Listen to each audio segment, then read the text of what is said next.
बच्चों आज हम बायो का चैप्टर 5 स्टार्ट करने लगे हैं जिसका नाम है कोऑर्डिनेशन। तो अगर कोऑर्डिनेशन की उर्दू आप ज़हन में रखेंगे तो वो राब्ता होगी। ठीक हो गया।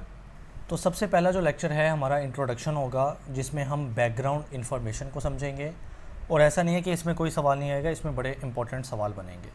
और बैकग्राउंड इन्फॉर्मेशन के साथ ही हम कोऑर्डिनेशन की डेफिनेशन भी समझेंगे। ऑलराइट। सो सबसे पहले हम कोऑर्डिनेशन की डेफिनेशन ही समझते हैं, देन हम बैकग्राउंड इन्फॉर्मेशन में सारा कुछ समझेंगे।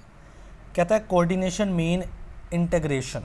इंटीग्रेशन का मतलब होता है कनेक्शन। यहाँ पे इंटीग्रेशन का क्या मतलब है? कनेक्शन। सो कोऑर्डिनेशन एक क्या होता है? कनेक्शन होता है among different parts of the body, body के डिफरेंट पार्ट्स में। यानी आपके हाथ पर क्या हो रहा है ये आपके ब्रेन को पता है। ठीक है। तो ये सारे डिफरेंट जो बॉडी के पार्ट्स हैं वो आपस में कोऑर्डिनेटेड होते हैं, यानी उनमें कनेक्शन होता है, उनमें इंटीग्रेशन होता है। And their response to stimuli. Stimuli क्या होता है? स्टिमुलाई हम यहाँ पर भी डेफिनेशन वैसे स्टिमुलस या स्टिमुलाई की देखेंगे। स्टिमुलस मतलब कोई भी चेंज, उसको स्टिमुलस कहते हैं। जैसा कि अगर हम रोशनी की तरफ देखें ना तो हमारी आंखें नॉर्मली बंद होना शुरू हो जाती हैं। तो बेटा जो स्टिमुलाई, जो रोशनी है वो एक स्टिमुलस है, ये एक स्टिमुलाई की मिसाल है।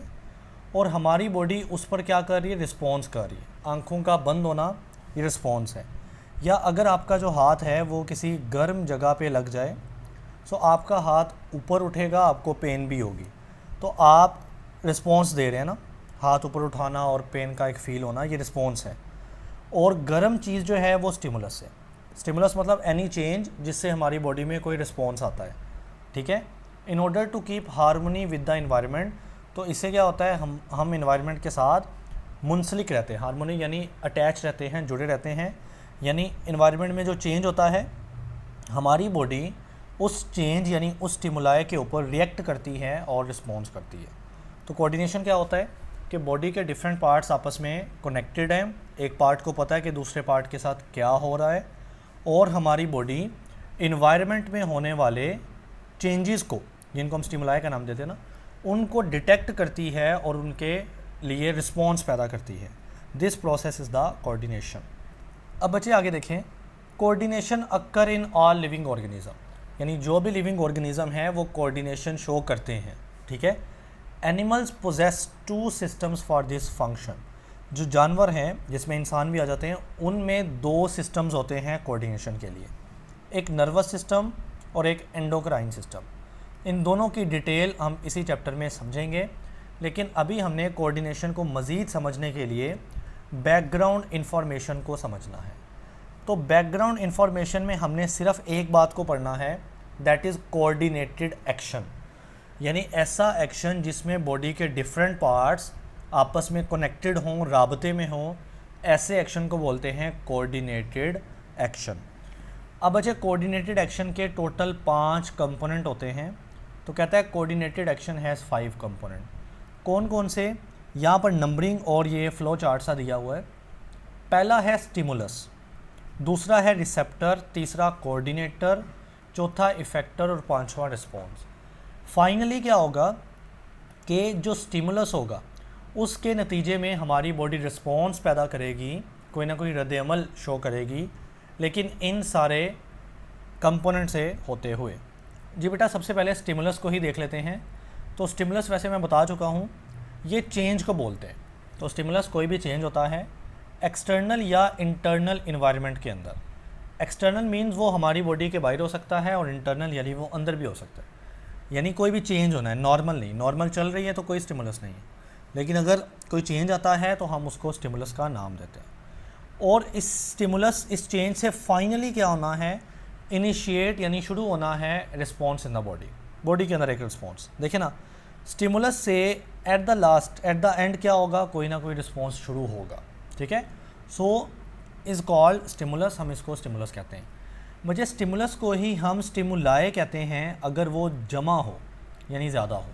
यानी अगर एक चेंज है तो स्टिमुलस और ज़्यादा है तो स्टिमुलाई। अब चेंज फॉर एग्जांपल क्या हो सकता है? टच का हो सकता है, यानी बॉडी की कोई हिस्से को कोई टच करे तो फील हो सकता है। लाइट का हो सकता है, जैसे मैंने मिसाल दी, अगर आंखों में लाइट पड़े तो आंखें फ़ौरन रिस्पॉन्स शो करेंगी, बंद हो जाएंगी।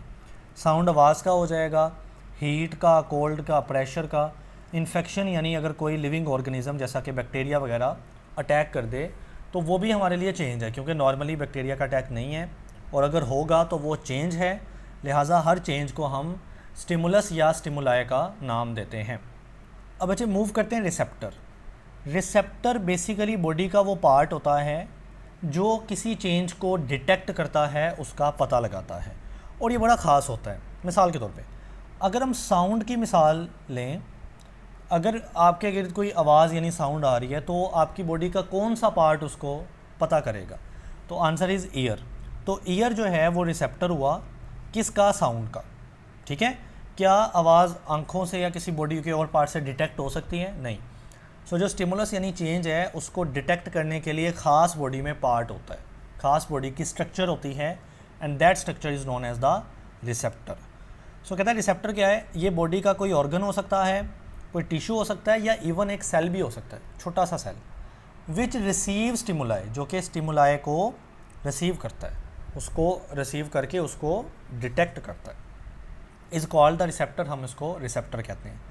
जैसा कि ईयर्स जो हैं हमारे वो रिसेप्टर हैं साउंड के स्टिमुलस के लिए, और फिर आगे रिसेप्टर के बाद कोऑर्डिनेटर आता है, यानी सबसे पहले स्टिमुलस यानी कोई चेंज आया, उसको बॉडी के किसी पार्ट ने डिटेक्ट किया जिसको हमने रिसेप्टर का नाम दिया। अब वो डिटेक्ट करने के बाद कोई एक्शन की तरफ तो बढ़ना है ना।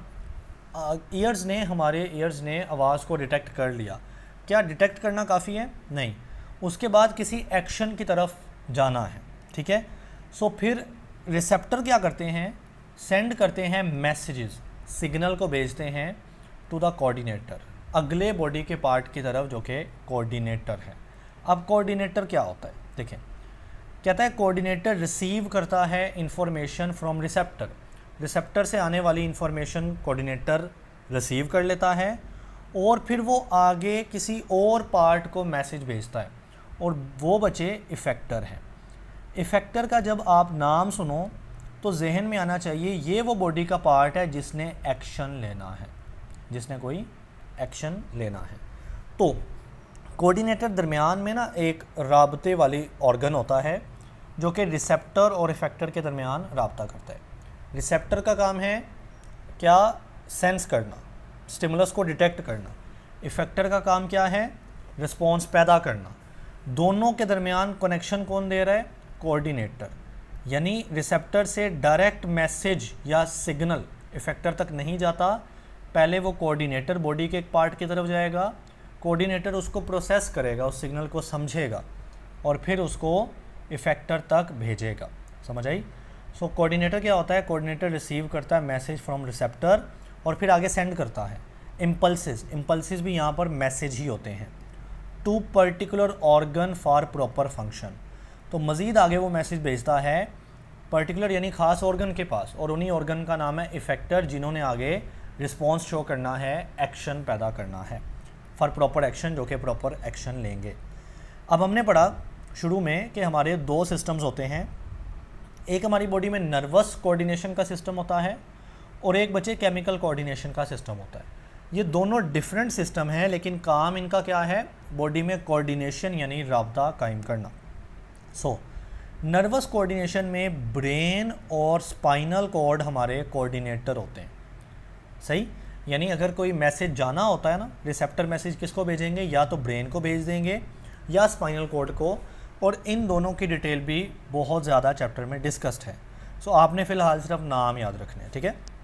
लेकिन अगर हमारी बॉडी केमिकल कोऑर्डिनेशन कर रही है, सो कोऑर्डिनेटर होंगे एंडोक्राइन ग्लैंड। तो वही बात, अभी फ़िलहाल नाम देख लें, डिटेल आने वाले लेक्चर्स में आपको मिलेगी। सो कोऑर्डिनेटर क्या होता है?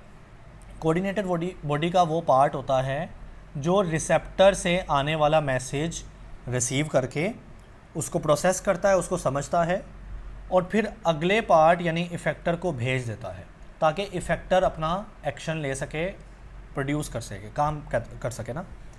अब कोऑर्डिनेटर डिफरेंट होते हैं डिफरेंट सिस्टम में, चूँकि हमारे दो सिस्टम हैं, नर्वस सिस्टम और केमिकल सिस्टम, या इस केमिकल सिस्टम को ना एंडोक्राइन सिस्टम कहते हैं। नर्वस सिस्टम में ब्रेन और स्पाइनल कॉर्ड एज आ कोऑर्डिनेटर काम करते हैं, जबकि एंडोक्राइन ग्लैंड्स कोऑर्डिनेटर का काम करते हैं हमारे दूसरे सिस्टम, केमिकल कोऑर्डिनेशन वाले सिस्टम, या जिसका नाम मैंने आपको एंडोक्राइन सिस्टम पढ़ाया।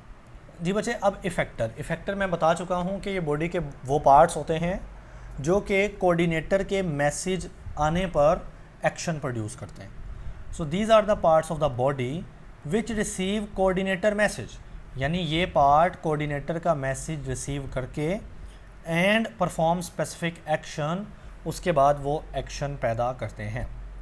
अब जो इफ़ेक्टर होते हैं, जो एक्शन पैदा करने वाले हैं ना, वो भी डिफरेंट सिस्टम में डिफरेंट होते हैं। अब एक हमारा सिस्टम है नर्वस सिस्टम और एक हमारा सिस्टम है केमिकल कोऑर्डिनेशन का system, endocrine system. Nervous system में मसल और ग्लैंड जो होते हैं ना वो इफ़ेक्टर होते हैं, जबकि एंडोक्राइन सिस्टम में डिफरेंट टिश्यूज़ होते हैं बॉडी के और वही इफ़ेक्टर का काम करते हैं। ठीक है, मसल की मिसाल मैं आपको दे देता हूँ। जी बच्चे, इस पेज 56 पे हमें एक रिस्पॉन्स शो हो रहा है। देखिए यहाँ पे ना एक कैंडल है जिससे एक हीट निकल रही है। वो हीट जब हाथ पे लगेगी तो जाहिर है हमारी जो स्किन होती है, हमारा जो हाथ होता है, वो एक रिसेप्टर होता है ना, वो क्या है, रिसेप्टर।